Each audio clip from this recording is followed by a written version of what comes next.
सबसे पहले पूजा मिश्रा जी, जरा बताइए, उपचुनाव को लेकर तैयारियां तो जोरों पर चल रही हैं और चुनाव को लेकर महाराष्ट्र में भी ग्राउंड पर नजर आ रही है समाजवादी पार्टी, लेकिन इस वक्त सीटों के बंटवारों की अगर बात हो रही है तो उपचुनाव को लेकर मैं आपसे पूछना चाहूंगी, क्या सीटों पर दोस्ती उलझ गई? क्या चुनाव मिलकर लड़ेंगे, ये नारा तो शुरू से इंडिया अलायंस ने दिया, लेकिन सीटों पर दोस्ती उलझ गई?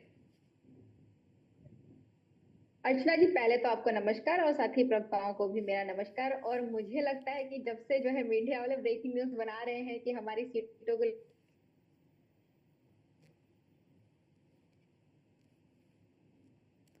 लेकर के उलझ गई हुई है या फिर हमारी बात नहीं बन रही, तब से हम इस बात और हमारे प्रत्याशियों का अनाउंसमेंट हुआ तब से हम इस बात की सफाई दे रहे हैं कि नहीं, इंडिया अलायंस में सब ठीक है। हम बाई इलेक्शन में भी गठबंधन में जा रहे हैं। हम डिसाइड करेगा कि किसको कितनी सीटें मिलेंगी। अगर 10 की 10 सीटों पर समाजवादी पार्टी लड़ती है उत्तर प्रदेश में बाई इलेक्शन में, तब भी इंडिया अलायंस लड़ रहा है। अगर नहीं लड़ती है पूरे 10 की सीटों पर, पूजा जी, ये कैसा गठबंधन हुआ जिसमें सहयोग की बात दो तो पे की दो पे जाती जो है है, कांग्रेस लड़ती है, 3 पे लेकिन लड़ती है, 4 सीटों पे पर लड़ती है। बात? ठीक है, ठीक है, ये आपका अंदरूनी मसला है, ठीक है, समझ में आता है, सहयोग की आप बात करें, लेकिन ये तो थोड़ा समझा लीजिए कि यहाँ पर तो भैया कांग्रेस ऑलरेडी डिमांड कर रही थी ना आपसे 5 सीटों को लेकर। आपने 7 सीटों पर प्रत्याशी उतार दिए बिना कोई बातचीत के, ना कोई सलाह हुई, ना कोई मशवरा हुआ, सीधा आपने प्रत्याशियों का ऐलान कर दिया, वो भी तब जब हरियाणा में जो चुनाव के परिणाम आए उसके 24 घंटे के अंदर।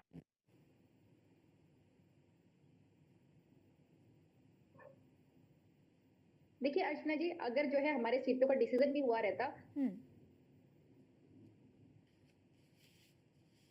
तो भी हम सीटों का अनाउंसमेंट करते ही करते, क्योंकि हमें इस चीज की बिल्कुल जानकारी, हरियाणा का चुनाव रिजल्ट आएगा वैसे ही यहाँ पे बाई इलेक्शन भी होने हो जाएंगे, तो हमें तैयारी करनी है पूरी तरीके से कि जनता के बीच में हमारे प्रत्याशी पहुंचे रहे। आपको भी पता होगा कि आज जैसे फूलपुर में नामांकन हो गया हुआ है। फूलपुर के जो हमारे प्रत्याशी है मुस्तफा सिद्दीकी जी, 2022 में भी यही प्रत्याशी थे, उनको जो है 2500 वोटों से जबरदस्ती हरा दिया गया हुआ था। तो हम नहीं चाहते कि इस तरीके की कोई भी चीज जो है कमी रह जाए, हमसे प्रत्याशी देर में उतारे। अगर जो है हरियाणा का चुनाव जो है कांग्रेस जीतती भी अर्चना जी, तो भी हम 24 घंटे के अंदर में अपने प्रत्याशियों की घोषणा कर देते। इससे जो हरियाणा के चुनाव परिणाम जो है कांग्रेस के पक्ष में आया कि विपक्ष में आया, इससे नहीं हमारा कोई ताल्लुका था। हमारा ताल्लुका इस चीज से था कि हमें बाई इलेक्शन में स्ट्रांगली जाना है। जैसे कि हम महाराष्ट्र के भी इलेक्शन में जा रहे हैं, वही देखा जाए हमने हरियाणा के तो इलेक्शन में कांग्रेस ने कांग्रेस का पांच समर्थन सीटों किया की था, हम डिमांड बिल्कुल की नहीं थी, इस गए पर हुए थे। बात हो गई थी और क्या जहां अंदर तक बात खाते? पूजा हुई जी, 5 सीटों को लेकर डिमांड कांग्रेस कर रखी थी, अंदर खाते इसको लेकर बात नहीं हुई ना? आपने तो सीधे प्रत्याशी उतार दिए।